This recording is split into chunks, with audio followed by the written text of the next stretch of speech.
శ్రమయటంచును లేదు, చాలటంచును లేదు, రోటి పచ్చడి చేసి నోట పెట్ట. శారీరక శ్రమకి ఆ తరం వాళ్ళు ఎప్పుడు జంకేవారు కాదండి. ఈవేళ మన అనారోగ్యాలన్నిటికీ ప్రధాన కారణం ఈ శారీరక శ్రమ లేకపోవడమే. ఆడ మగ ఎవరికి లేదు. మన నుంచే మన పిల్లలు కూడా శారీరకంగా శ్రమపడ్డాన్ని అలవాటు మానేశారు.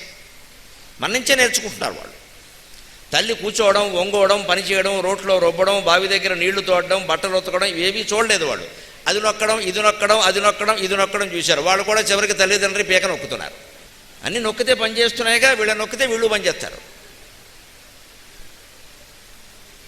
అంతేగాని ఇలా రుబ్బడం, తుడవడం, ఊడవడం, మొక్కలకి నీళ్లు పోయడం ఏమీ లేదు. బట్ట పిండడం ఏమీ లేదు. ఏ పని లేదు. అన్నిటికీ యంత్రాలు వచ్చాయి. శుభ్రంగా వంట కూడా రోజు వంటక్కలు లేకుండా వండేసి ఫ్రిడ్జ్లో పెట్టేసి మళ్ళీ దాన్ని కాల్చుకు తినడం అంటారు. అదొకటి వచ్చింది మైక్రోవేవ్ అని. మనుషుల్ని కాల్చుకు తినడం కాదు, పదార్థాలు కూడా కాల్చుకు తినడమే.